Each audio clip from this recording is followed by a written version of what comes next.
Episode number 155 with Steve and Mike.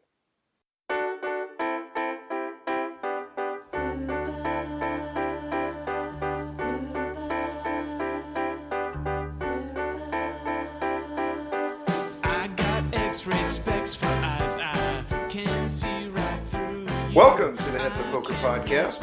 This is Steve Barton. This is Mike Snyderman. And how you been, Mikey? We don't have an extra special guest today, Steve? We do not have an extra special guest today. It's just you and me. Oh dear. Should we interview the cat?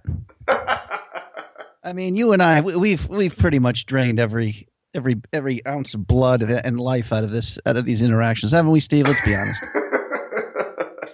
No, we still have more to talk about, always, of course. Yes. I was just thinking about this, Steve. I don't know. Are you officially divorced now? Was it January 1st? Damn near. It's going to be in February sometime. It had to get pushed back because we had to do an amendment, and so that tacked on like another 5 or 6 weeks or something. But it's close. It's very close. Hold strong, Steve. I know you're missing her and everything. Yeah, I've been dying to call her at every waking moment, but I've resisted the temptation. Not sure how, but I have. I'm still getting situated. I still don't have my mattress. Still hasn't arrived from Costco here. What have you been sleeping on? An air mattress? Just sleeping on my beautiful recliner theater seats, Steve. Oh, really? Okay. It's actually pretty comfortable. What is a recliner? Oh, in the couch, you mean? Yeah, the couch. Yeah. Well, I got a recliner too. I got a recliner and a couch, so I sleep on the recliner. I can't wait to see your pet. I bet it's badass. It's pretty sweet. Still, like I said, I'm disappointed I don't have my mattress yet. It's supposed to be Costco, and I actually had a friend come over because I had to go pick my son up who sit here and wait for if they delivered the mattress within that time frame. And then right before they're about to arrive, they said, "Sorry, we damaged your mattress." Oh, nice. Right on. So, which kind of strange. That sucks. How often does a mattress get? I mean, I'd like to think that there's a sign that they're meticulous. I hope so. Well, that's good. There was probably a tire mark on it or something. That better off not delivering it to you than giving you that. But right. Yeah, better that than. We were on a fire the other night. A guy, kind of a moving truck, caught on fire, and there was a bunch of mattresses in the back of that. I felt pretty sorry for whoever owned them because it was thousands of dollars worth. Ooh. That was a bummer. Well, maybe it was something like that, just undeliverable. I forget. I bet paid like $1,700 for my mattress. I figured hopefully this is the mattress for the next 5+ years or maybe more. So I figured invest in a good one. Yeah, I need to do the same thing. We spend like 25 or 30% of our life in bed. I've had the same mattress now for about probably 5 years. Might be a good cleansing move for me to invest in a new one. Are you still sleeping on a thing of ice? Is that something you stuck with? Oh, yeah, I did. I got the chili pad. I turn it down to... In the winter now, I'm turning it down to like 62. In the summer, I turn it down as cold as it'll go, which I think is like 55 or 53 or something. But yeah, it works good. And I do the same thing at work. I have an ice block that I sleep on. It's like it's like one of those ones you'd see in the cartoon where they pull it out and throw a hot pad on them. It's like full of water.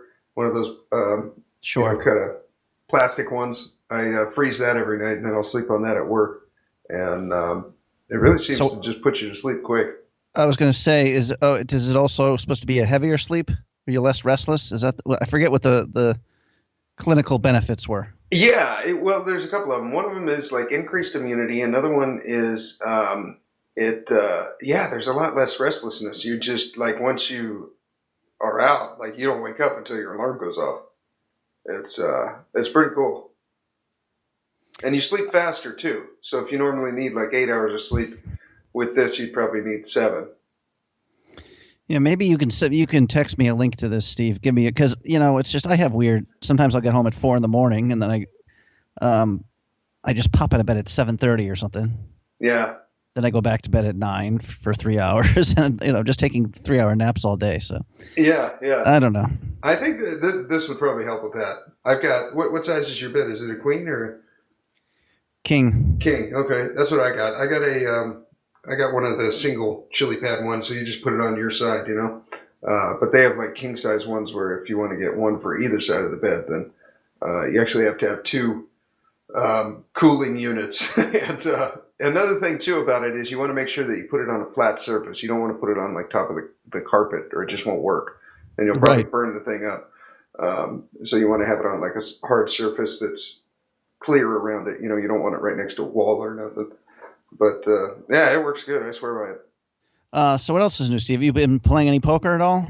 Yeah, I have. Online? Online, yeah. I've been playing at the 6-4 Spades site, and then I've been playing on Ignition, and then ACR, and yeah, it's been fun. I hit a few sit and goes in a row. That was nice. I got like third in their 1500 guarantee one on 6-4 Spades, and then Ignition. I haven't hit anything in the last week, but yeah, it's been good. I was very frustrated this past Sunday. I couldn't get money on ACR. Even with Bitcoin? Yeah, I have all the altcoin. I guess I could have sold some and then moved it to there. But even then, that's not always instantaneous. I don't know. I'm just used to doing credit card, and I couldn't do it. So I was trying to... I just did... it's funny. This is a slight tangent, but I was playing on ACR today, and I've been playing about an hour and a half, and then all of a sudden my screen just froze. I was like, damn it, I started in 4 tournaments, and I was still in 4. 2 of them were turbos, so we're getting close to the money, And just froze. And so I shut it down, tried to log back on, wasn't working. I called them up, and they're like, oh, sorry, we're doing an update on the site. And some people got kicked off, but the tournaments are still running, and they're playing fine. You're just basically folding every hand. I'm like, well, that blows. What can you guys do about this? And They said, well, you'll be refunded your money, and if somehow you eke your way into the cash, they'll somehow figure out. Oh, don't worry, the site's still up and running. Well, that's good. Yeah, that was. Okay, thanks. One of my favorite little. I don't know, on Facebook, I'm always retweeting, sharing the Onion articles, which I love. Mm-hmm. But one of them was I don't know if you remember the controversial phone call that Trump had with the mother of a fallen soldier, where supposedly he was kind of insensitive. Oh, so I vaguely remember that, yeah. So the Onion had kind of fun with it. Is like Trump consoles war widow by telling her, "Don't worry, he'll live forever," or something like that. You're talking about his own immortality. Oh, sorry to bring it into Trump. It can be such polarizing conversation. I don't even want to lead in that direction. But yeah, but I did try a transaction for the first time with Bitcoin Cash. Oh, okay. And I threw that on Bovada, and it was within a few seconds. Nice. With the transfers I've been doing with Bitcoin, it's taken upwards of an hour. And I researched a little bit more of this, and I guess Bitcoin can only do like 7 transactions a second. So it just gets huge backlogs. Okay. Bitcoin Cash can do a lot more, and then there's a lot of these other little altcoins that are just like thousands per second. And then I did some more research, and I can't remember if I read this or if I was told it. I think I read it on Google. Visa is one of the most busy ones, and it can handle something like 24,000 transactions a second. So I think when these coins are able to like handle that capacity, I think those are going to be the ones that win out. The ones that can just do instant transactions very quickly. Right. And yeah, that's good that some people have made that point that Bitcoin is not is technically inferior, but they still think it'll dominate just for its name and for its current market share and all that kind of stuff. Yeah, I don't know. It's just like when to get out,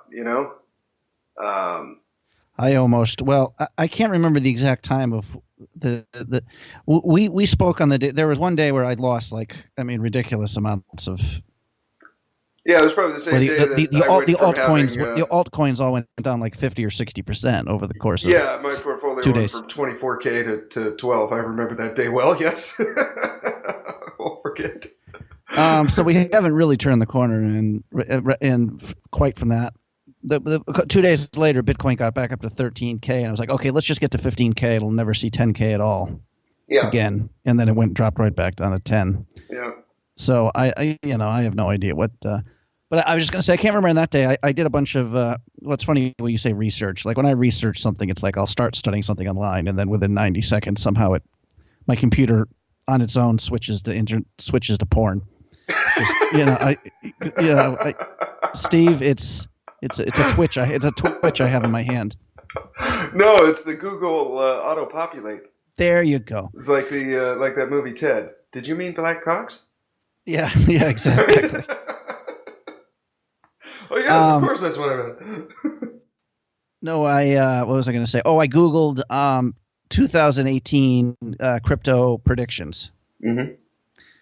So that was kind of interesting. All these experts are, who've all, of course, came up with different narratives of the possibilities that could happen. Mm-hmm. One of them, which of course was, one of them ran supposedly thousands of simulations to come up with predict a price at the end of the year for some of these coins. Yeah. Maybe I should send you that link. You might be interested in that. But I remember Bitcoin. It had as $60,000 at the end of this year. Okay. But it of course it showed it as being anywhere between like $214 and $173,000 or something. Yeah. Because it's running, but it's still interesting. Litecoin was like $760. Okay, I could do that. I've got 5 of those. Interesting enough, this is the one that showed Ethereum with like no growth. Interesting. As being and then of course I go to another article, and this guy was predicting Ethereum, that this will be the big crypto news of the year, that Ethereum will surpass Bitcoin and hit 50,000 by the end of the year.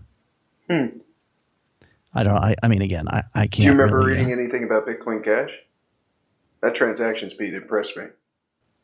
I don't think anyone was expecting a major. I'm trying to think. I think the one that ran all the simulations maybe had it at like 3,500 or 4,000 or something. So not keeping up with Bitcoin. If Bitcoin were to hit 60,000, then Bitcoin Cash would have to hit what, 10 or 12,000. Yeah. Okay. I can't remember. A funny thing is, I had just sold Cardano. I don't know if you have any of that ADA. Yeah, I do. And because that one is, I've lost money on that. And I was looking for something that had like 1,000% increase or more. And that was one of the few ones where it was like they had Cardano going to like $69 by the end of the year. Oh, that would be incredible. From whatever it is now, 60 cents or something. You know what I mean? So yeah, I've got 250 of those. Well, there you go. There's 15,000 for you right there, Stevie. That would be cool. I've also got some Omizigo. Do you still have that? Yep, I still got that. I know. I got that one. I got Neo. Then, yeah, another article which was here it is, Steve. Everything for me is, you can question it, whatever. But another article I thought was interesting. I mean, this seems inevitable. He's like, this will be the year that it's revealed just how much crap a lot of these altcoins are. And like the ones, like you said, who have great speed or have a specific technology will explode, and a lot of things are going to die. He specifically mentioned, like he said, Ripple, which hit like a $200 million evaluation. He's like, it's not, or 200 billion. He's like, it's not even worth $1 billion. So there's a couple like Ripple and Verge that he said he thinks are just horrible and will, move to nothingness. But a couple of the ones he liked, I'm glad that, because they're ones that I have, are Monero and Zcash. I don't have Zcash. Is that an Ethereum one? No, I think it's Bitcoin on I think you can use it on both. I don't know, but okay. Yeah, it's more of it's an established privacy coin, kind of like Monero, where it could ostensibly compete with Bitcoin because it does the same, and it already has a fair amount of usage. Yeah, and it's the same. It's similar in price to Monero. I think it's like $400 or $500 right now. Monero's at like $320 right now, I think. Zcash I bought at like $530, and it had gotten all the way up to close to $800. Oh, okay. Yeah, this guy argued that could be like 2,000 by the end of the year. So everybody, and then another person and then there was people who weren't really predicting prices; they were just predicting like events. And this one guy, I mean, if you want to talk about a dramatic year of people going crazy, he said Bitcoin's going to be facing a regulatory storm, governments, all this stuff, and people are going to panic, and the price is going to drop all the way to 2,000. He's like, but don't worry, it'll be 100,000 by the end of the year. Okay. I mean, if you want if you want to take a manic depressive person like myself and just drive them through the ringer, yeah, somehow, I mean, if you're thinking there's somehow you just can't sell your coin right now. I mean, even if it takes another hit all the way down to Bitcoin 6,000 and I lose another 50%, I've got to find a way to hold on.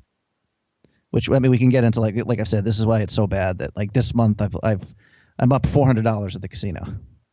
Yeah. Which is just doesn't do it. I mean, when you have, like I said, I'm now 21. I don't know. Maybe you're the one to ask for this. I heard that whether it's your mortgage or your rent, that should be like 30% of your. Did we already talk about this? 30% of your income. So if I'm paying $2,100 a month in rent, basically I need to make like $90,000 a year. But anyway, I need to like really, because like I said, my non-Bitcoin my non-coin roll has been dwindling for 3 months here, and I need to like steady it, or there's the risk of me having to go for coin. And when it's low, it's just horrible. Yeah. Yeah. It could be like an exponential loss, really. If you think Bitcoin could actually be 60,000 by the end of the year, or any one of them. Like you said, like Monero or, yeah. For all of them, yeah, pretty much. Yeah. What if one of these little ones like Tron or something that's 7 cents each takes off, I mean, like Lumens. Did you see that one like a month ago? Yeah, that was, Lumen is the one, I think I told you that. I had 150,000 of them when they were 1.9 cents. Yeah. And I sold it at like 2.8 cents. I thought I was a genius making $1,500. And eventually got to $1 where if I held it all, I'd have 150K. Now it's taken a drop back, but I don't know which one of those. You got to have the information so quick to act. Like I said, to do this optimally, you'd be sitting at your computer. Well, to do it optimally, you actually would be a computer. But you'd be sitting there looking at every coin on all 10 sites and following every damn bit of information. And I think we discussed this somehow. Some of these guys who tweet stuff, it's really influential. Or said like that Data Dash, if he pumps a coin and says it's good, it's going up like 100% in 2 days. Really? Almost every single one just goes right up. Okay. So you've got to have like. I was really pissed off because I had like I think it was him. I mean, I get notifications on my phone when Data Dash is doing a video on YouTube. And what was the one? There's one where I think he mentioned the coin, and right away I wanted it, but it was on it wasn't on Bittrex or Binance. And it's XRB, which is rakeback. And that one in the last month, and this is with it losing a meaningful chunk over the last week, like everybody else, going down 50%. It's gone up 6,500% over the last month. Wow. Or the last couple months. All right, I don't know. So I'm looking at it here. Like I saw it when it was like $1. I mean, it had already taken a jump, but people started looking at it, and it got up to about $18, and now it's down to $14. But I could have, I normally put $5,000 into something, so that could have been like 60,000 in a blink of an F and I. Yeah. So to have this information, but I was going to say the other one I have. I mean, this gives you some of these guys who tweet. McAfee, he came up with a security system. I think his name is. Yeah, the McAfee security for your computer. Yeah, he tweets about coins, and then a lot of them. It's pretty much been established that these are coins he owns, and he's pumping and dumping and making money and selling. But which doesn't mean, of course, when he tweets about them, they're not going to go up. True. So I already owned a bunch of Substratum, and he tweeted great company or whatever it was, great product, and it went from like $1.13 to $1.90 in like 10 minutes. Wow. And I was get all excited and dancing around. I was at the casino because my buddy follows this and he knew I had a bunch of it. So I basically made like over $5,000 in 10 minutes doing that. But I didn't have any sell orders. And I already decided this was a coin I was going to hold. But I was like, wonder how high can it go? Da, da, da. Or, maybe I should sell just a little bit. Like by the time I was thinking, and then I looked again, honestly, 10 minutes later, and it was, dropped half of it already. So yeah, basically McAfee and all the big owners were just waiting for that little rush and then, sell all their shit and, make 60% or whatever it is on their own. Yeah. And then just rebuy it the next day. So, I mean, there's so much. I've learned that from you. With some of these, I like the idea a lot about, I did it with fun. I bought them at, I think, 6 or 7 cents a piece. And at one point they were up to 16. When they went down to 4, then I sold half of it, made my initial investment. I still got half the coin. And now I'm just free rolling. So I kind of mentally know what I bought for them. And I'm playing that a little bit. And it's kind of fun. I think that's the way to go. I mean, unless like you've got some special information. Like I said, we gave Stellar Lumen. We gave an example of which one I wish I would just hold. But you have to just realistically, when something goes up, like Tron, I don't know what it started at, 0.1%, or I don't know, it was way down. But I bought it at 3 cents. I bought it. Okay. And like 75,000 of them or something. And then I sold like some at 22 cents and then some at 18 cents. And then when it fell to 14 cents, I sold the rest. Yeah. But I think I made like 8,000 or 9,000 on that. Nice. Yeah. So, maybe should have held on to a little bit or had a different. But especially these small coins, I think, lock up a win. If you buy a quarter Bitcoin of it, and then, you can sell half of it for a third of a Bitcoin. I mean, there you go. You just gain some Satoshis and you still have some coins. So exactly. Yeah. So anyways, but some of the predictions, like I said, to go down to 2,000 and then make it to 100,000, it would be like me hiding under my bed for 2 months with the door barricaded, to me running around naked in the street doing, I'm wondering if I should sell even more Bitcoin and sell it or buy? Sell. I don't know. There's a part of me that's just lock it up, and then if it really does go freaking crazy like that, at least you'll have a quarter of a Bitcoin or something. And I mean, everyone has their own opinion on it. I don't think it's I think it's here to stay. So holding it's not a mistake. I think it's just too slow. If it can only do 7 transactions a second, how can this ever be really scalable? Yeah, you might be right. It's got to be one of the other ones. Yeah, well, that's why. I don't know what the percentage of if you've actually have a consciously break down your investments by like percentage, like 30% Bitcoin, 30% of Ethereum and Litecoin together, and then 40% of the altcoins. Do you have a? It's about 50% Bitcoin, 25% of Ethereum and Litecoin, and then the rest is altcoin. I think you could get rid of some Bitcoin and get some Zcash and Monero and maybe one other coin, Okay. All right. I'm going to look into that Zcash one. Yeah, I don't know. Like I said, and again, we've discussed this, but like, what are the next coins that are going to be coming out in Coinbase? Because that's going to be huge, whatever the hell they are. If we only knew. I know. If we only started, that's what we need to do, Steve. We got to just scour every dating site till we find a woman who's like, well, I work for Coinbase. Well, sweetheart. So that she's like 500 pounds. Me and you are just fighting over her,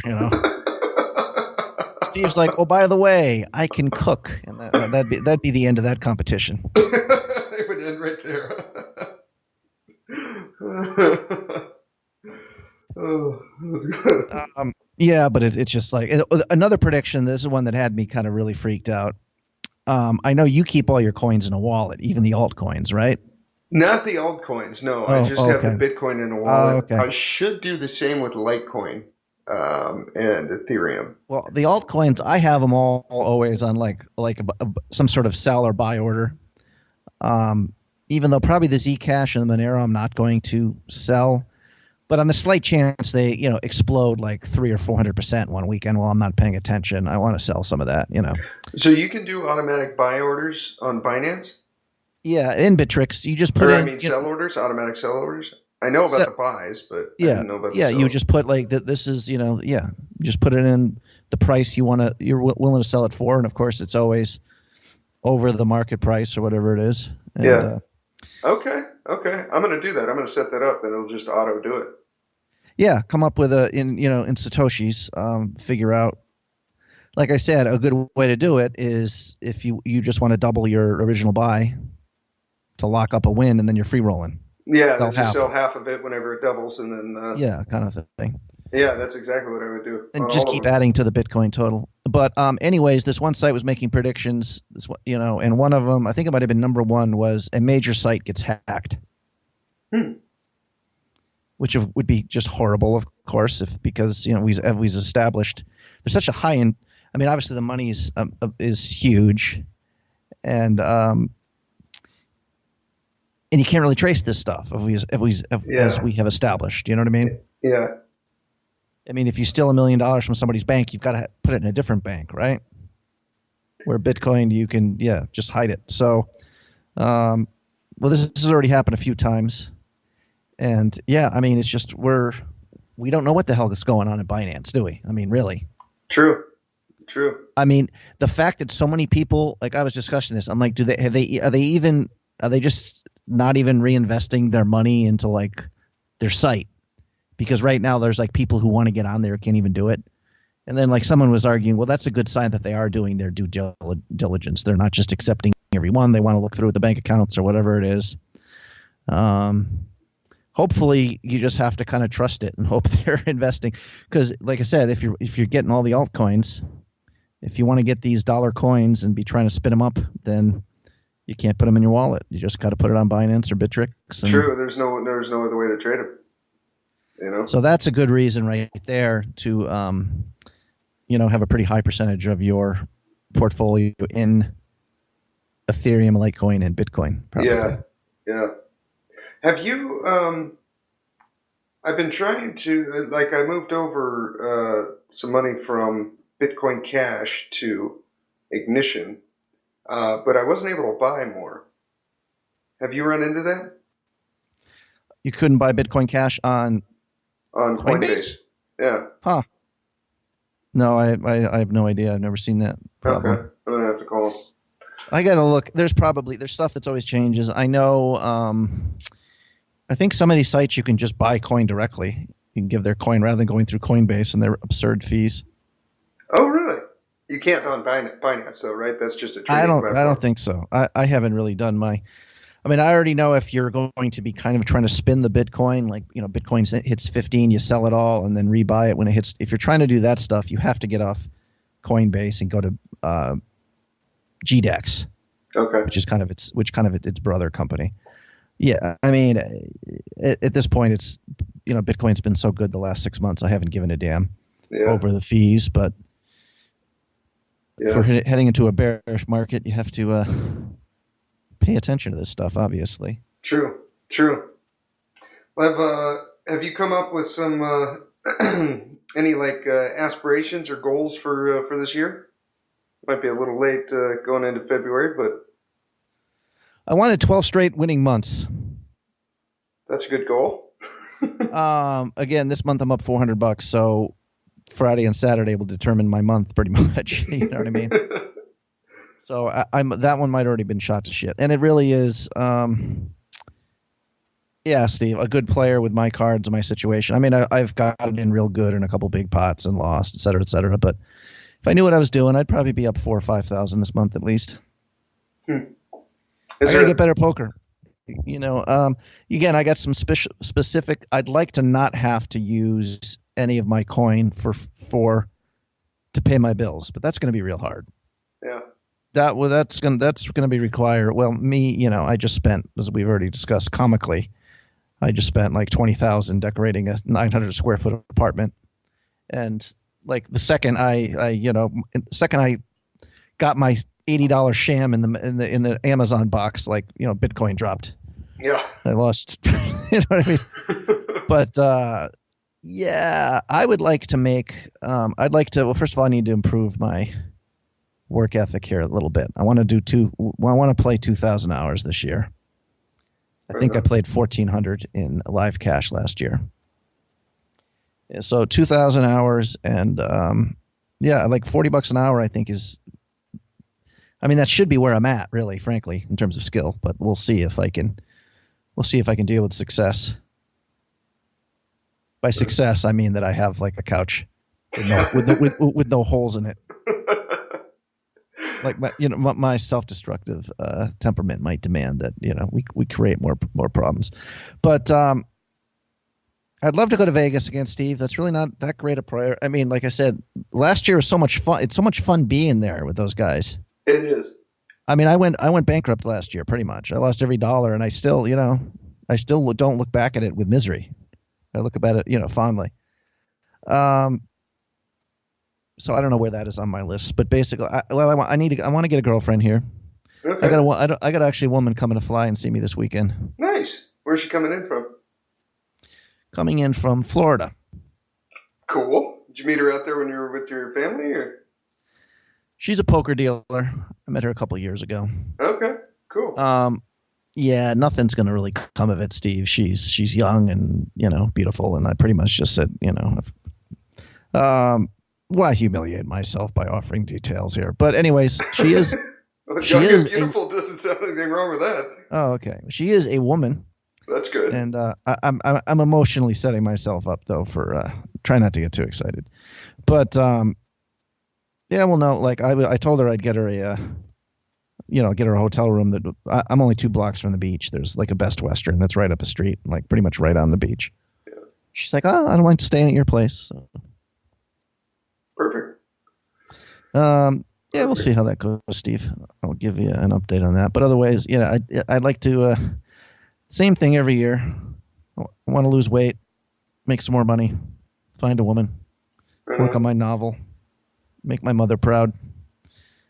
I've had that same list for a long time, Steve. Yeah. I haven't really been knocking it out of the park with any of those things. How about you, Steve? Knowing your money, you must have a plan for how quickly can you rebuy another house or something like that.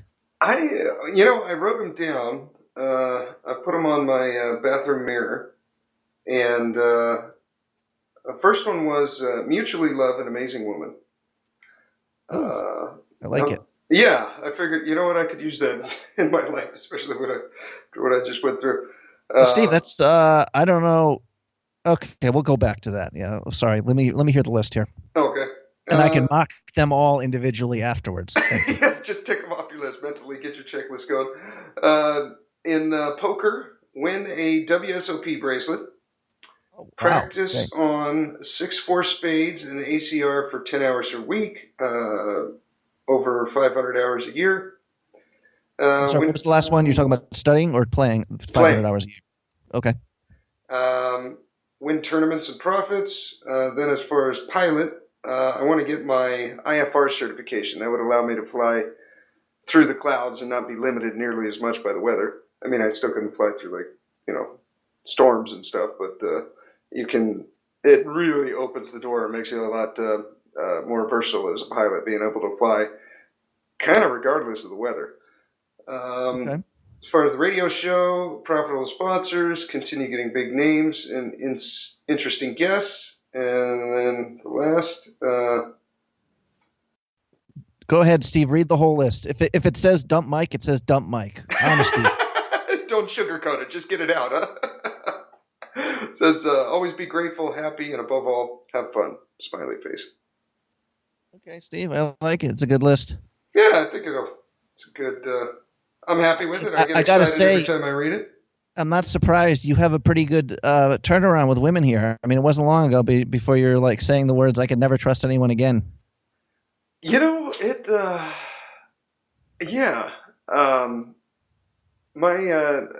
My friend coming out, that did us both really good.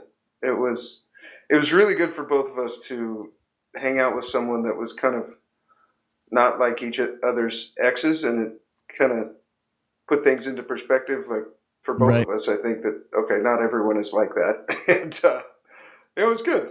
We're still keeping in touch and talking and everything. So she's got plans on coming out here during the summer. If I'm able, I'll go out there sometime, and we'll see what happens. I don't know. Right. I'm excited. I'm optimistic, and yeah, it was a good experience for both of us. So what would be?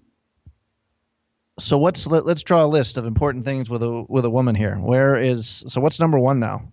When you're looking for a real connection, can we break that down into less? Do you like the same movies? Do you have similar? But it was funny because I was listening. We were talking about the PUA stuff once, and you're like, "Well, you talk to them like they're you're the uncle and they're the little cousin, and you love them, but they're kind of infantile, and you gotta." And I'm like, that is effing genius. But maybe what you're really looking to talk to someone right from the way, as though they're your peer at work, or you know what I mean? Like it's yeah. There's a friendship thing that somehow is right at the beginning, but Yeah, I've noticed hanging out with her that it's no matter what we're doing, we just have fun, and there's no like guilt that with my ex. It was just that like my own shortcoming was I was just trying to please her all the time, and the reality was she was just an unhappy person, and unhappy people are just going to be unhappy, and no matter what, right. And I just wasted so much of my energy and time, and in the wrong person, and so did she. And you can't make an unhappy person happy. Right. I tried to for years. And well, if you drop dead, she might have been happy. Steve, you had an option. You're right. I guess that probably you would have put selfish a smile on her bastard. They made a promise, Steve, to make this woman happy, and look what you were unwilling to give. I know. What the hell?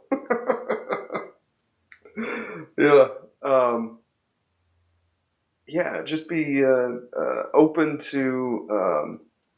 There were several times during our marriage where she would just not. Alejandra would never like go see a counselor or get any kind of outside help or whatever, and eventually it led to our divorce. Like she would just never get any help. There was never any trying to work on the relationship. There was none of that, and right. That I think was a red flag. Yeah, I mean, she was just waiting around for someone to make her happy, which of course it doesn't really work that way. Yeah, it'll just I guess never happen. I don't know. Yeah, I don't know, Steve. I guess we've kind of exhausted her, although we really haven't. We still haven't talked about the one story I want to talk about, but I guess we'll wait for a few weeks. Let's put it off another couple of weeks. I think that probably safe to talk about it now, but why take that 3 or 4% chance when it could be devastating? Kind of thing is the way I'm looking at it.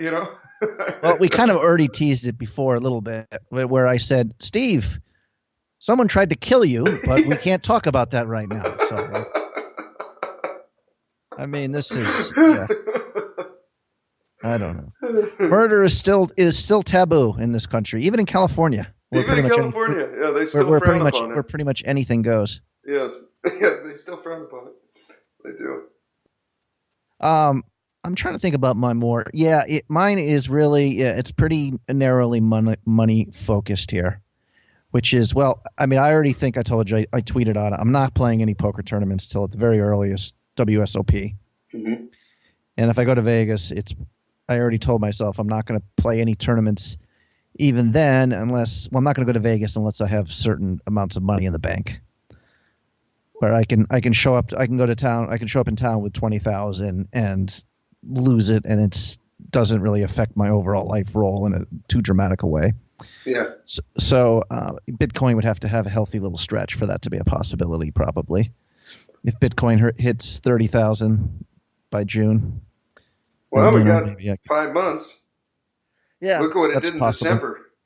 You know? But I told myself, even if I have like the money, I'm not going to go and play any poker I'm not going to go to play poker tournaments unless I've done some studying, worked on the mental health, all that all that kind of stuff. Basically, yeah. Unless I feel totally ready to kill it, I'm not just going to show up and here we go. Yeah, yeah. Yeah, basically, study more. I said an hour. I'm always saying just 1 hour in the day because I just get up in the morning and I have the coffee and it's like, okay, do I really need to check out Trump's tweets or whatever? Look at the soccer highlights again. Yeah. Why not that be that thing? The first cup of coffee, I open up my computer and I'm watching a training video. Yeah, yeah. That's really not too difficult. Yeah, you can watch while you're having breakfast. Yeah, exactly.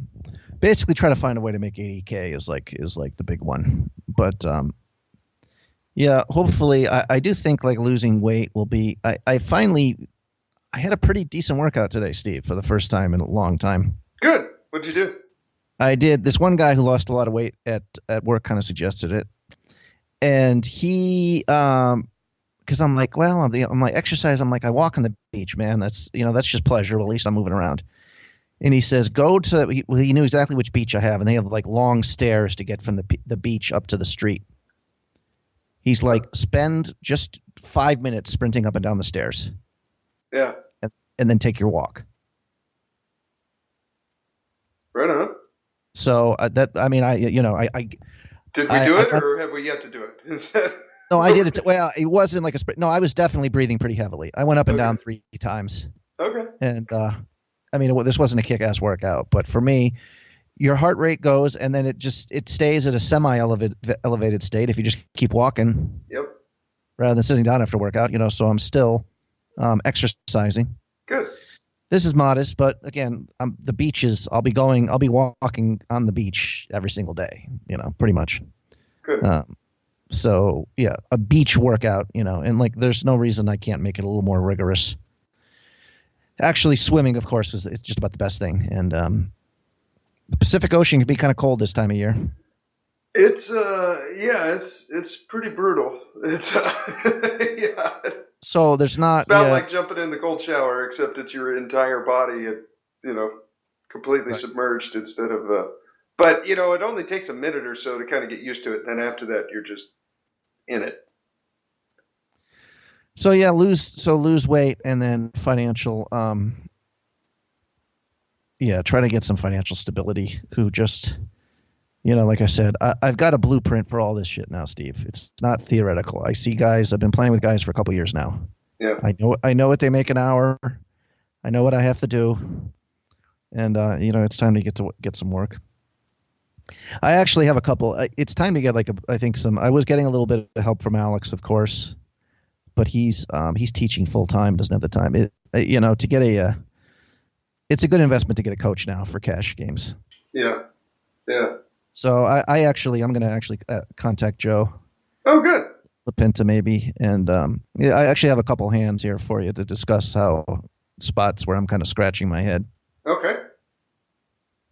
I don't know. Should we jump into that? Should we say some kind words about your sponsors here, Steve? Yes. Let's throw in 64spades.com. Come play with the fish. Join me at 64spades.com. We got low buy-in MTTs. We got cash games. They got a nightly 1,500.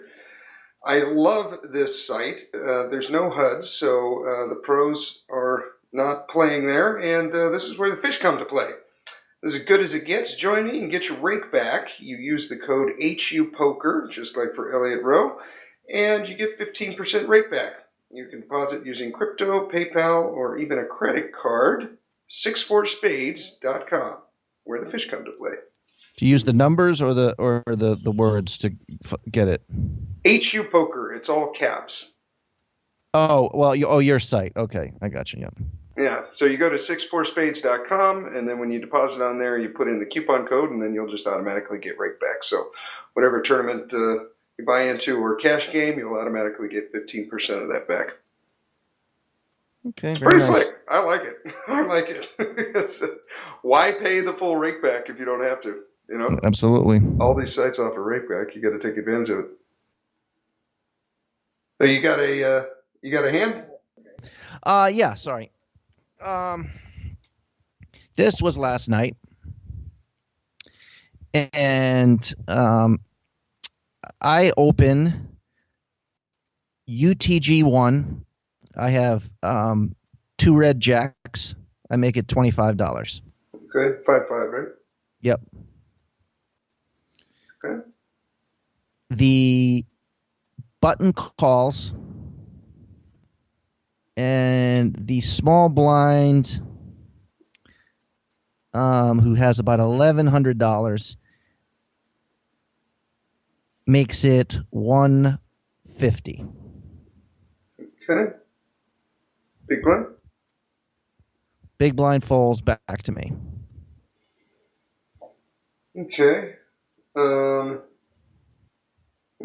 much do we have behind? We got about $2,000. Okay. And how much does the button have? I want to say like $800 or $900. Okay. And what's the small blind like? Small blind is Asian dude, probably about my age. He's been playing a lot there the last couple weeks. This is I need to start taking notes and paying attention more. This was what I was thinking in a couple spots the last few days. I'm like, I really still don't know how this person plays, even though I played 40 hours with him. Yeah. But I'd say he plays a pretty competent amateur playing the tag style. Okay. Doesn't play a lot of hands. I don't think I've seen any big bluffs from him. It's one of those guys, maybe because he's Asian. I don't know. I just feel that he's bluffing probably more than he is, kind of thing. You know what I mean? Okay. He's probably playing a pretty solid range. Okay. Yeah, I mean, it appears not to be a great spot for a bluff out of position against the UTG1 raise. Yeah. Although I do open, much wider than most people in this game. Okay. And what about the button? What's he like? He's someone who's going to be folding off into this bet or just calling and trying to hit a set. So I was not worried about getting back raised. Okay. All right. So if we call here, the odds of the button for betting are very, very low. Yeah, just about zero. Yeah, from who's there. All right. He's either going to call or fold. So basically, Steve, I have no idea. I keep quoting Joe. What he says when he's studying, the goal is to reduce the number of decisions he has. So here, I should already kind of know what I'm going to do, shouldn't I? Before I shouldn't be scratching my head when it gets to me. Well, the way I'm thinking is if the button is really unlikely to throw in another raise, then it's between calling and raising. See, if we make it something like, I'm thinking if we make it something like 350 here or something, I think the button's probably folding quite a bit then. But now, if the small blind shoves, I don't know, can we get away from our hand? And is he really going to be doing that with less than jack? I think I kind of like a call here. We're going to have position on the original, on the 3-better, because he's in the small blind. And if the button's playing kind of as face up as you say, we should get an idea if this guy has a set or not, if he's going to fold it or like that. Well, so you're playing with calling this guy. I think the stack sizes here are kind of irrelevant, obviously. 1,100, obviously in a tournament, it's absurdly deep. Yeah. In a cash game, less so, especially at a game where you can buy in for 300 big blinds. Is this a set mine? I don't know. I'd have to see more decisions. You'd have to see this guy play a little more, probably. Maybe. I don't know that we can decide that right now. I think we basically just assign his range as like, I don't know, ace, queen off plus, and like, is he doing that with 8s and 9s, you think? Probably not. I don't know. He might, like, if he's balanced, he might have 8-9 suited and ace-5 suited, and a few kind of hands like that. I doubt he is. I think he's probably pretty value heavy. Okay, like Um, maybe tens plus or something, and then a couple well, a oddballs, like couple you said. things.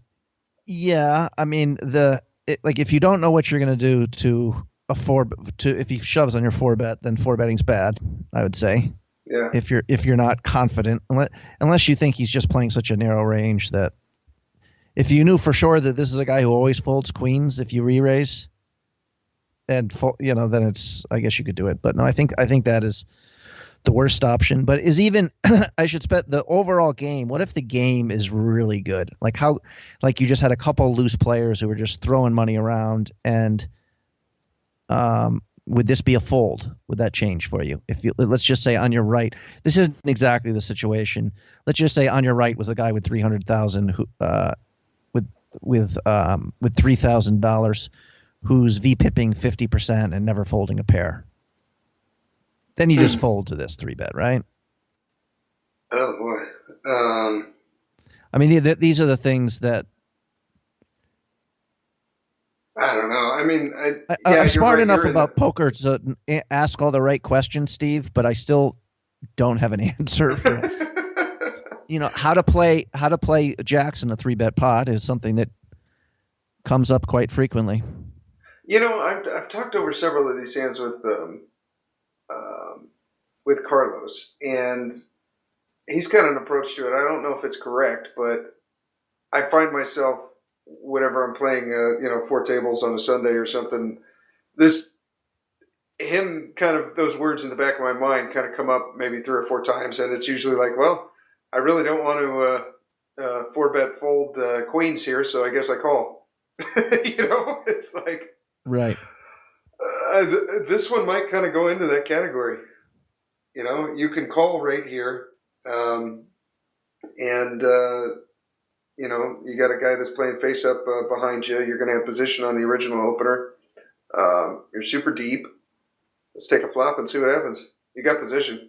Yeah, I mean, I'm just being honest. I really don't know. Like, if he squeezes to $100, I'm calling every time. Yeah. If he squeezes to like 180, 200, I think I'm going to fold. Thinking that the only way I can win the hand is if I hit a set. Is if you hit a set, yeah.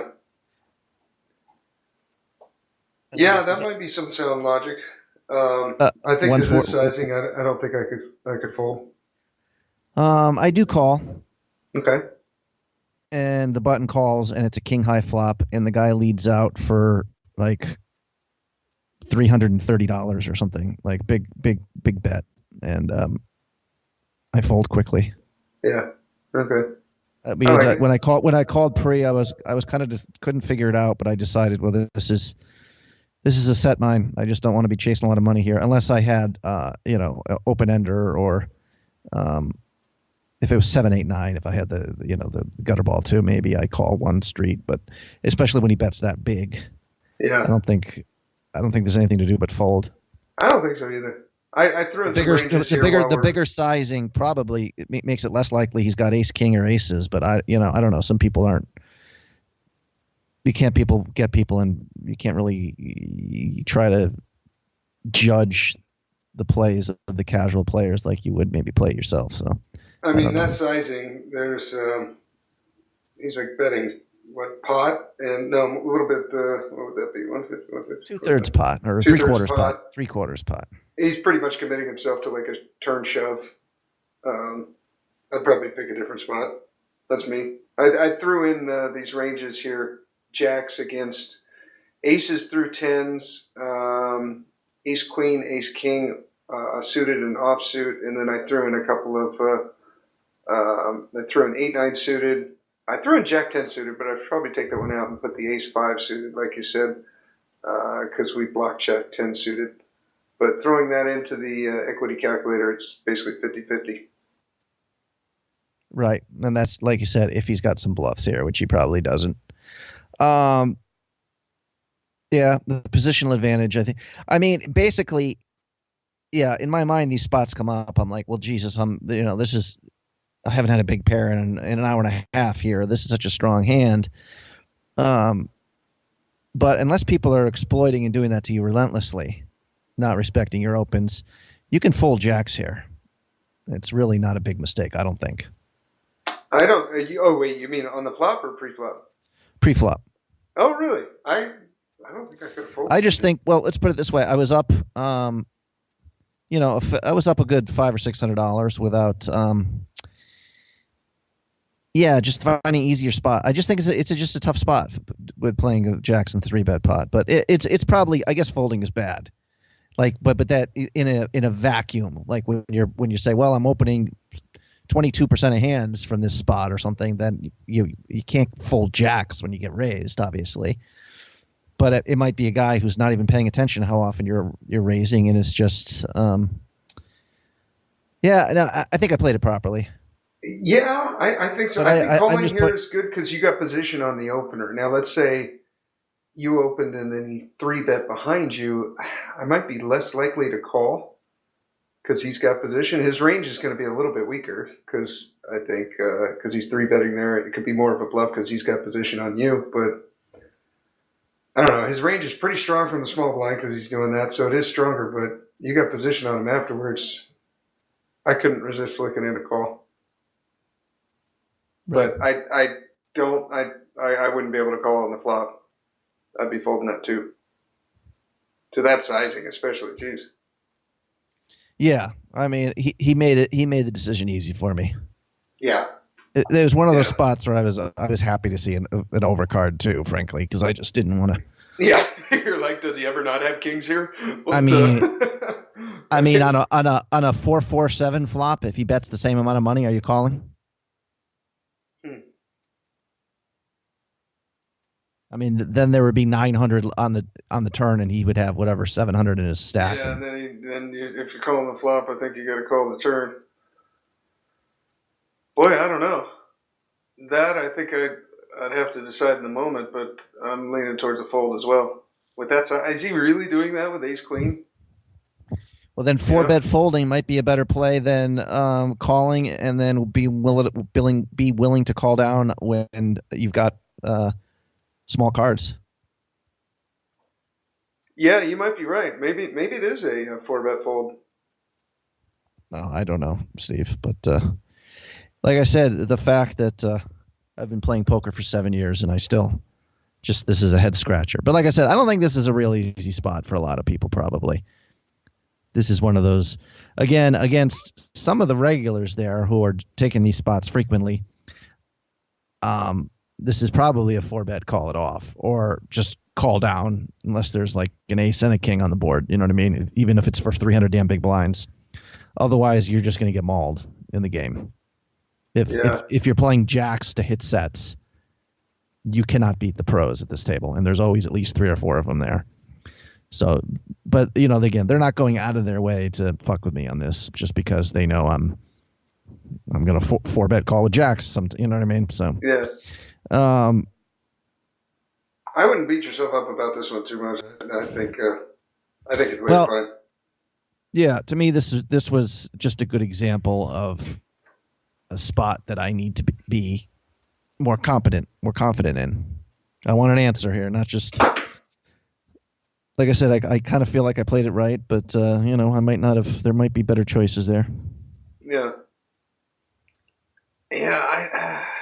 No, I think I would have called. I mean, folding those pre-flop, especially when you got a guy behind you that's going to probably call and play so face up. I don't know, because the original opener, he knows that guy could have sets just as easily on a king 7-8 flop or whatever came out. Well, if the guy behind me puts all his chips in, it's not going to be hard to get away. That wasn't really my concern. My concern is, am I going to have to call down? No, I'm thinking from the perspective of the opener. The 3-better? Or the 3-better, yeah. Like I said, there's a lot of poker info out there on how to play poker. This might be a guy who knows enough that you can do this exact move, once an hour. He's got the watch set for it. It does it more than that, then the pros there are going to sniff it out and just start mauling him. Yeah. But he knows like 3 times a night he can squeeze even from out of position against an early position opener. and it's going to be wildly profitable because they're going to put you on such a narrow range. Yeah. Yeah.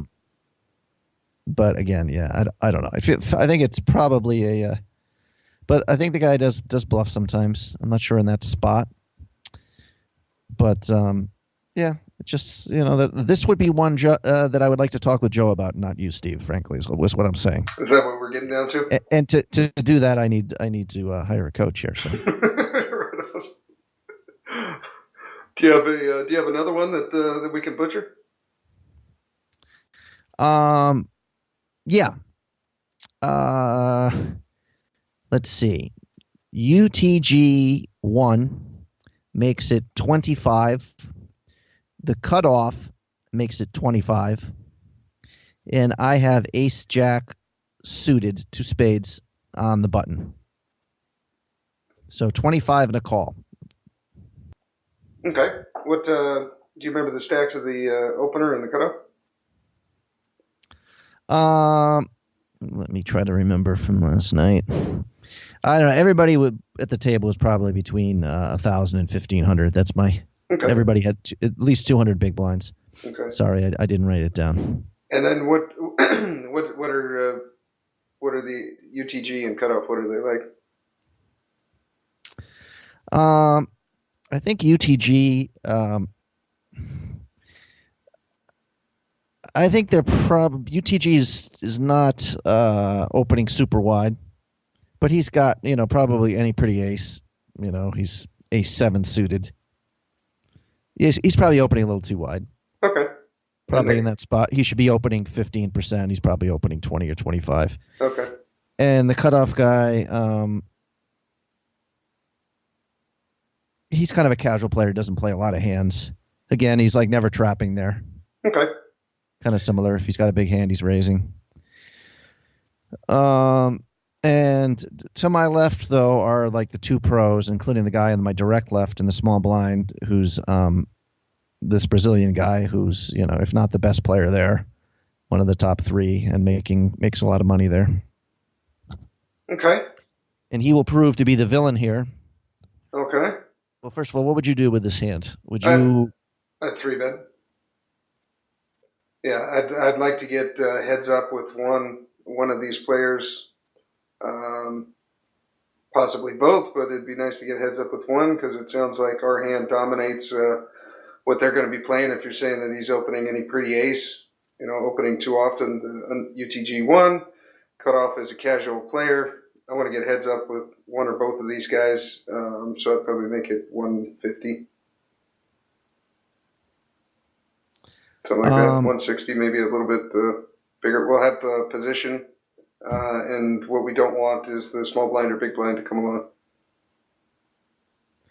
Yeah, good call, Stevie. I made it 150. Okay.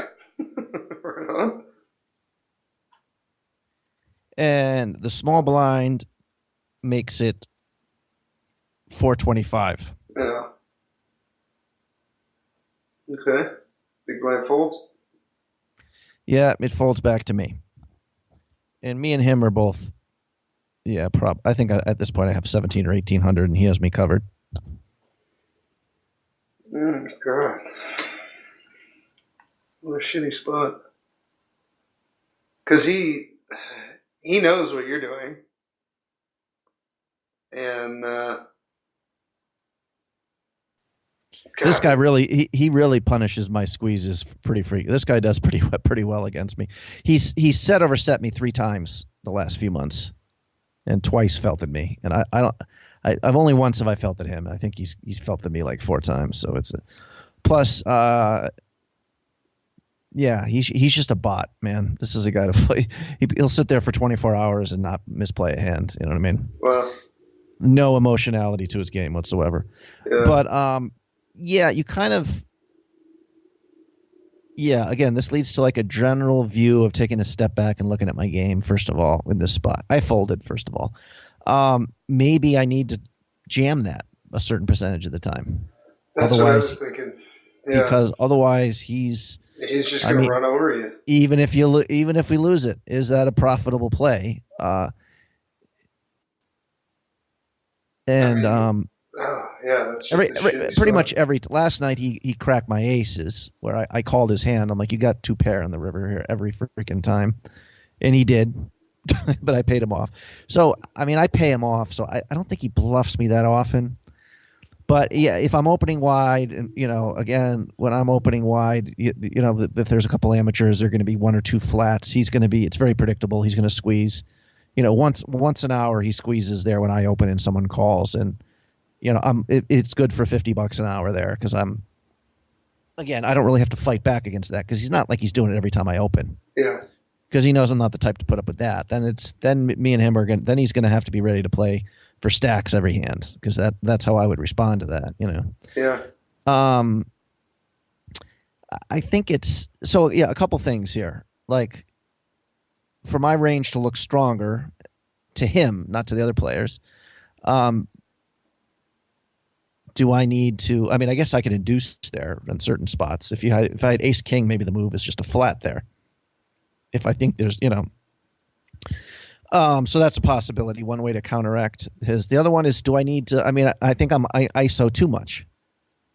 Like somebody, there's especially these day games. There's like quite a bit of limpers, limp, and I'll make it 40 with King 10 suited. Yeah. From the cutoff. Which is a fine play and it's profitable. A lot of times one person calls and gives up on I've made money off it. But my plan is I raise a lot. So here, what is my, I don't know. What am I babbling about, Steve? I guess like it's what's your 4-bet shoving range? Is that what you're? Well, that and I think I just need to have like a frequency, a 3-betting frequency in my mind from each position at each. I think Ace Jack, or let's put it. Let's just make the hand Ace Jack off. Okay. Make it less of a value hand. Like I think that one is probably isn't the conventional wisdom. That's either a fold or squeeze. It's not strong enough, just a flat. Or if we had or if we had Ace 9 suited, no straight. Yeah, basically, again, an overall range question here, which I can't answer. Given the scenario here, what am I calling with? What am I flatting with? What am I folding? And what am I 3-betting? And what am I 4-bet shoving? And what am I, right? I think. And what am I flatting with? To the 4-bet, if anything. So. Again, this one, like the Jack's hand, I think we played fine. And I think this one is fairly, well, maybe not as straightforward if we think this guy is starting to do that a little too frequently against us. I'm just afraid he's in a spot doing this with sixes or something. And you know what I mean? Like, right.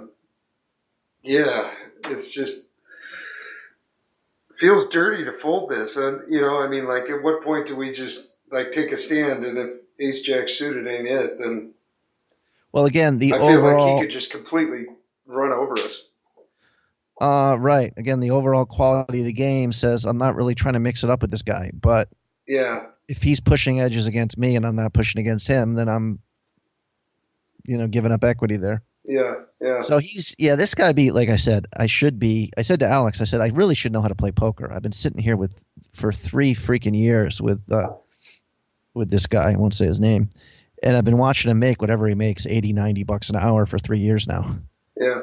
And Alex is like, well, you don't really pay attention. So that's the problem. he's kicking it, keeping it real there. But I don't know. I mean, this guy he doesn't play a lot of hands, but when he does, he's always the aggressor. And he's like, if he opens under the gun and someone flats and then I squeeze, the 4-bet's almost always coming. Yeah. It feels like a lot. He's like, respect I have not been opening that much here. Yeah. And I've seen him do that. I saw him 4-bet and then somebody just flatted, another pro there just flatted with aces, and he ended up cracking the aces with the king queen off. So he doesn't play a lot of hands, but when he does, he's the one in charge for sure. Yeah. He does have some bluffs in his range here for sure. Again, I can't break it down. Ace queen suited, you shove. Ace jack suited, fold. I don't know. I feel like ace queen off plus. There's no way we can't shove this. Yeah, I agree. Pocket nines. What am I doing here? I don't know. But again, let's just assume. Let's assume that, I mean, the games have been pretty decent. I'm always talking about how bad the games are.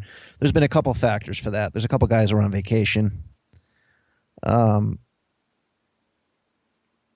anyway, the last month or so, the games have been pretty good, which just really makes it terrible to have won money. But let's just assume this is one of those better days where this guy is, by far the best player at the table. And let's say there's one or two more guys at my level. And then a couple, so-so amateurs and two guys who are just bad gambling. Yeah. I mean, I don't really want to be paying $1,500 pots with this guy. The one part that kind of had me wondering was, I'm assuming there wasn't another seat available, because if you got the two pros to your left. Well, this is interesting too, which I didn't really think about it. I think I was talking about, he's like, you want. Yeah, I think I once made a table change, seat change at a table, and Alex didn't like it because I was trying to basically avoid the pros. And he's like, well, no, you want the good pros to your left, because if you got bad players to your right, because you'll never get a chance to play with the bad players if the good pros to your right, because he's going to be isolating. So then I'm in the one who has to start cold four betting with ace nine. Yeah, okay. So, I mean, it depends. If they're going to be relentlessly attacking me, they're going to be making money on my left, and I'm not necessarily going to be losing money on their left, but I'm losing a chance to get at the money of the other casual player. You want to be to the direct right of. You're much more eager to be on the direct left of the worst player at the table than you are worried about having the best player on your left, I think. That's my personal breakdown of it, but. Interesting. I've kind of been approaching it. Well, maybe that is right. Is that one of the things Alex mentioned? Yeah, I think so. And well, just watching this guy that we're talking about, who I now is the villain in this hand. He will, if the seat opens up to my right, at this point, let's say there's two. Let's say if I was in the 4 seat and there was two real bad players in the 1 and the 2 seat and the 3 seat left, he would immediately move to the 3 seat. Say that one more time. I didn't follow. This guy would definitely move to my right. He doesn't care. Not out of disrespect for my game. He'd rather be. He wants to be the one to have the first crack at the bad players. Okay. To ISO the bad players and to be play as many hands in position against them to be on the direct left. Okay. So, yeah, I mean, it depends. Again, there's all sorts of different psychological. There's the one reg there who just really despises me. I mean, me and him play for stacks all the time. Mm-hmm. I've put a couple sick bluffs on him really recently for, spots that I don't, well, without even getting to the hand, him on my direct left, it's just I know I'm going to be playing for stacks at some point. Yeah. Me and him put $1,800 each in. I had ace 10 and he had pocket fives. Okay. He five bet shove pocket fives and I called. Okay. I just knew it was coming. I don't know, button versus big blind. I mean, I don't even know if I played it well, but he raises me so aggressively. It just, you know what I mean? I open less and it still doesn't matter. You know what I mean? He just despises me and he's a millionaire and he's just there to, But yeah, it's just interesting. But again, Steve, I don't know the answer to this. Rather than just, hey, ace jack is okay, ace queen I shove, ace jack is a fold, not a mistake. I'm okay, what do I do with my full range here? And how? Yeah, I don't know. I'm ready to do some more comprehensive session reviews where I take notes on every open, and because there might be other hands that affect this too. You know what I mean? I can make this a 5-bet shove, but then I have to 3-bet X% less. You know what I mean? Yeah. Where my range looks a little stronger or something. You know what I mean? So I don't know. I would almost Basically, rather like 3-bet shove king queen than ace jack. I feel like there's more blocker value in that. Or I'm sorry, 5-bet shove. Uh, I would much rather ace queen off than ace jack suited, just because I think the queen blocker is better than the jack.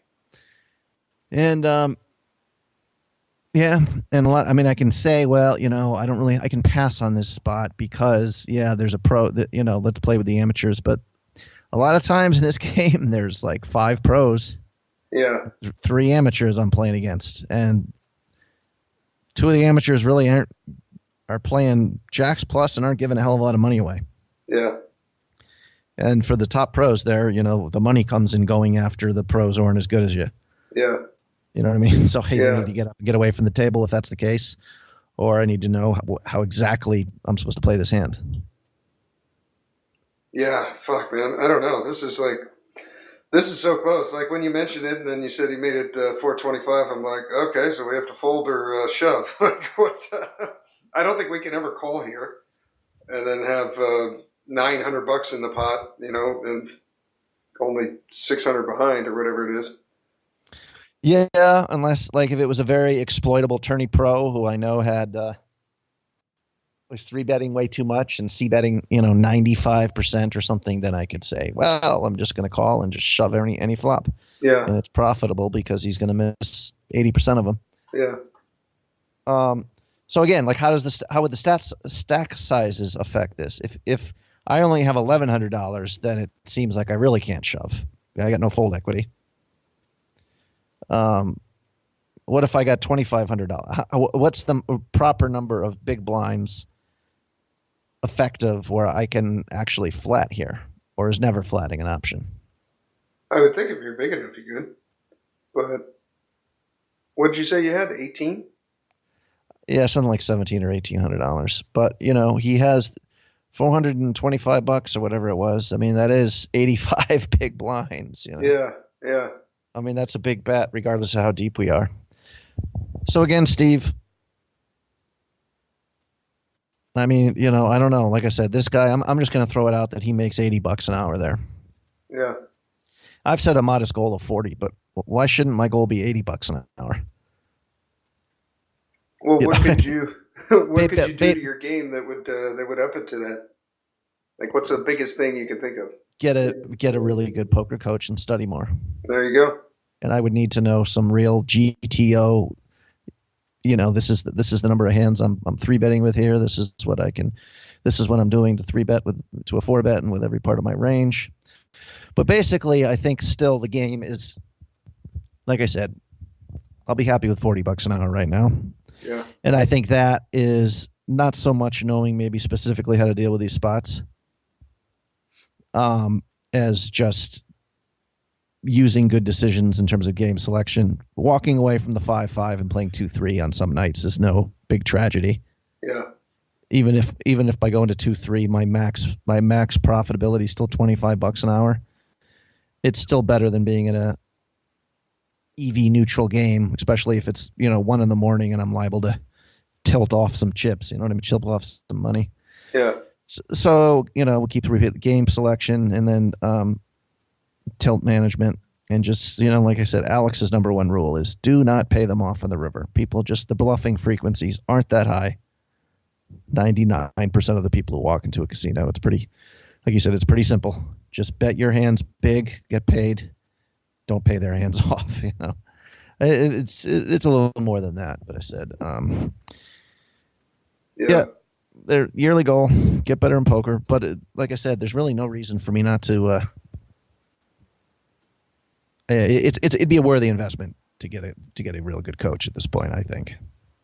yeah. I think so. Especially, I've had a bad skid and I pissed away a lot of money, and I really didn't need $2,500 in artwork that I've ordered from my room, for my place. But I did. But still, reaching into the pocket and getting some coaching is probably worthwhile here. Yeah, yeah. I think you're right. So I didn't even know that was my year goal here, Steve. But maybe that is. I might be done with online tournaments. I really might be. Really? As much as I love them, Well, we talked about at the casino I am where they really incentivize the rakeback thing. You know, if you get to 200 hours, it's $5 an hour rakeback. Yeah. $1,000 for the month. Yeah. And I don't know, I don't know. I like the Sunday tournaments a lot. So maybe that will still be a part of what I do. I think you can do 200 hours and do maybe a couple Sundays a month. Yeah, it's possible. It's, well, there's days I can't put a lot of hours in because of my son, True. But, yeah, I didn't think of that. Yeah. So it feels like, it just feels like, plus Sundays, I think it's just a good day there. Again, I don't know what my Sunday grind hourly would be online. I think I was discussing this with Alex or someone, and I'm like trying to make an estimate. I'm like, these Sundays, if I did 400 hours over the course of the year on Sunday, my Sunday grind is probably definitely over $50 an hour, I guess is where I'm going in terms of a wage. Yeah. Where the rest of the week, it's certainly less. So if you're going to do online, you got to do Sundays the day. And I can do the Sunday grind and still have plenty of time to play at the casino and probably, But if I'm going to be hiring a coach and busting my ass to be as good at cash as I can, then play more cash. Yeah. Yeah. I would invest in the cash coaching. Probably with Joe. Start with him. And then I couldn't resist playing the tournaments, maybe, but that's me. I'm doing this. Find out who's coaching Joe and quickly fire Joe and contact that guy. Get him.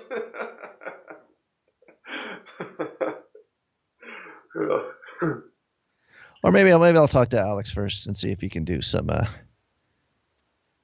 like I said, I was actually So it finally occurred to me. I still am just bullshitting with people and not really watching hands. Okay. And not remembering how certain people play. I know one guy who used to play there quite a bit. He takes photographs of everyone who's at the table. Really? And then takes notes on them. Like openly, or? Yeah. Well, it's pretty easy. You just use your phone like you're texting and you're taking a photo of someone. Okay. So he does that and he takes notes on everybody. Okay. Interesting. And he makes a lot more money than me too. So do we see a trend developing here? That might be the way to go. I know on that the Poker Income or what is it? What's the name of the app that you showed me to put everything in? I can't remember. It's under my cryptocurrency. Poker Income. Yeah, I forget which one I use. Poker Income. That's what it is.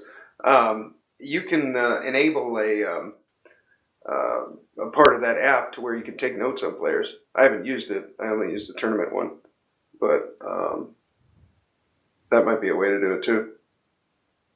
Yeah, there's definitely guys, a lot of it is, I don't know. This is my I've used this as a default excuse several times for why I don't study. Poker's not that interesting, Steve. I'd much rather talk politics or relationships or literature or a lot of other things. So for these guys who can take it just to another level, that's probably why they're making $80 an hour. Right. And if I made $80 an hour, Steve, I could actually work half the time and have more time to discuss relationships with you. There you go. Or Dr. Phil. Yes. Or actually, a stone bench, Steve. It doesn't really matter. A 2x4, yes. It doesn't actually involve a conversation. It involves me telling stories of heartache and, bouncing it off the inanimate object. But, so that wasn't really my specific goal, is to study more, Steve. But maybe that should be number one. But, as it is, I think, I don't know how to quite. Let's put it this way. If right now, I think I'm at a point where I'm as bad as you can be and still make a living playing poker. So I don't really have to go get better. I just have to maintain. Be smart.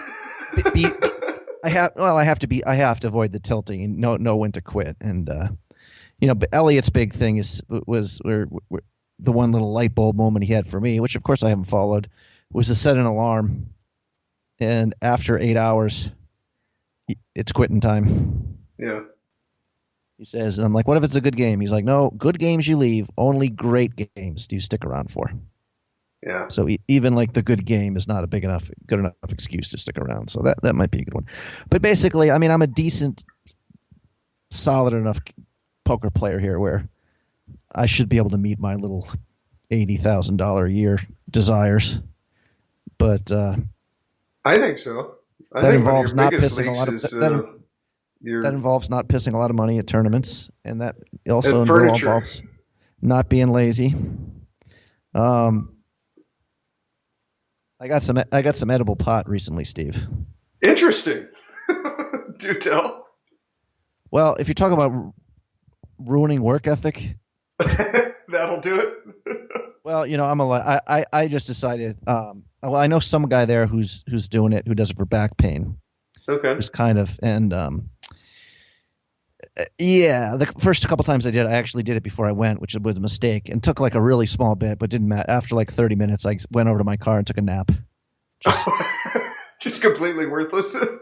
But a happy. Well, I wanted to lie down, so I laughed. I sat in my car. I'm really just I could have been taken away to an institution of that day because it was like. I think I could see people. I was just like laughing hysterically in my car, telling jokes to myself, and then finally tired myself after about 90 minutes of that and went to sleep for 3 hours.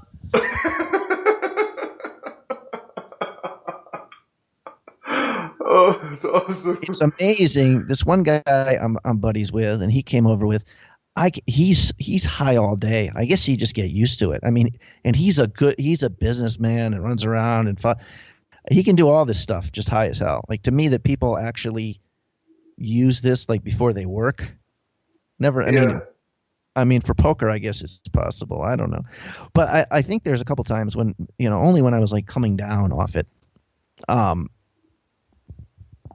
not super high. I'm like, oh, okay, now I understand. This works. Really? What is it like? You're more focused, or? Yeah, I mean, I've got anxiety issues. It's just I'm just relaxed. Okay. Yeah, okay. No, less focused. That's what. You're not paying attention to the game as much, but when you're playing a hand, you're just less likely to become emotional or looking for excuses to play too many hands. Or I don't know. I could be. I'm not going to be really doing any more of it. I don't think, just because. Yeah. But I can see why. Some players say they play better when they're high. You know what I mean? I've heard that, yeah. And I think it is just it does give you kind of emotional detachment. You're in happy mode or whatever, and I don't know. My buddy's explaining there's all different kinds of. I'm describing. He's just saying, no, this is the kind of strain of pot you need before you play, and it was already. My head was like, no, there's like a million different ways. I didn't realize that. I thought all pot did the same thing, and now I've been schooled that it is not so. He filled you in and sent you straight up. some kind of have like an adrenaline boost, and some I don't know. So that experiment's probably over with. But this, the lead is basically.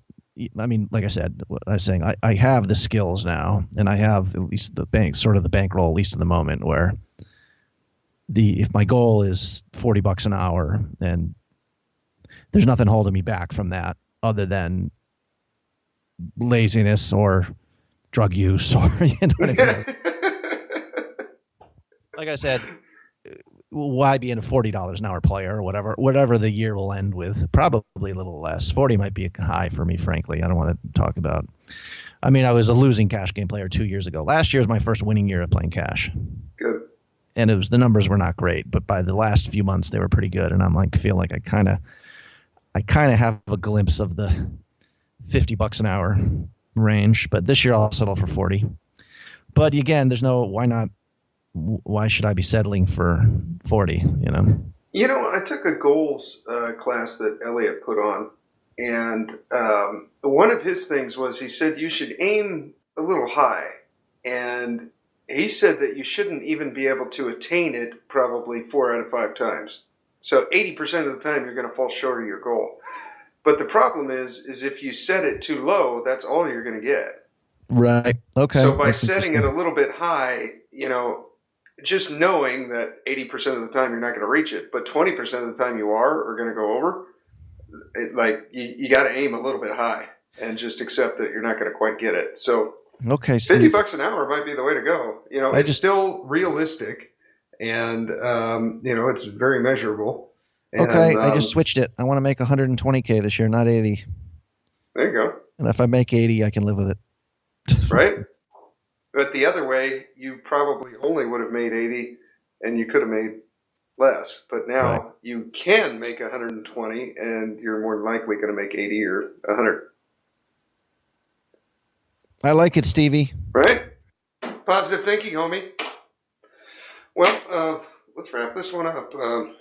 It's getting kind of late here. I got to We got any good guests on the coming up here? I'd like to hear personally, as a fan of the show, what you have cooking. I've got Carlos in the works to come back on. Alan Kessler and a couple other guys that Jacob sent me. Possibly Zach Elwood. And I'm going to have Phil Hellmuth back on the show. He just finished his book, #Positivity. And I'm going to get him back on. So I'm looking forward to that. That'll be cool. That was a fun one for me. Let's get some hot chicks, Steve. Get the, no, not in the show. I'm in my apartment as well. Sorry, I was talking about, yes. I got to come down and see you. We'll iron out a time in the next month or month and a half or so, and I'll fly down for the weekend, and we'll go play. Sounds good, buddy. Right on. All right, brother. Have a great one. Okay, you too, and thank you for tuning in. Here is your weekly motivational speech. Ambition. But too many of us back away from it because it got made bad. If you have ambition too big for your britches, people start insulting you. Who do you think you are? Oh, you think you can do that? You don't even have any skill at that. You think you can do that? You don't have the environment. You don't have the money. You don't have the bank account. You don't have the credit. And people start puking on you when you share your big dream with them. You're like, hey, look, no, listen, I'm trying to go up here. This is where I want to be, right here. I got this dream. It's huge. I got this ambition, this dream, this hunger for more. And immediately people seek to see whether or not you are qualified. And they judge you based on your past of qualification versus your present of how you show up. For all people to recognize that you're not who you were a year ago. You're not who you were 5 years ago. You're not who you were last week. You're who you are now. And this is the only you have control over.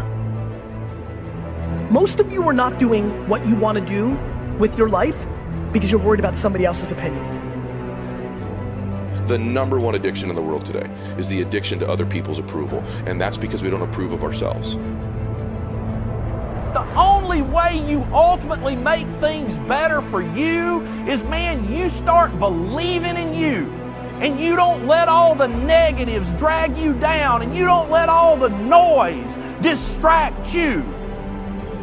You've got ambitions important to you and your family and the people you're serving, and it doesn't matter what I say or the person to your left or right says. If you own that ambition, you pursue it, and you pursue it with full heart. And when you pursue it with more heart, that ambition, that keeps sparking over and over and over. You don't have to rev yourself up because it is you. But you start building those skills and not listen to your parents and not listen to your teachers and not listen to your friends. Respect it. But don't let anybody impose their way on you. It's you. You're with yourself, and you've got to make yourself happy first.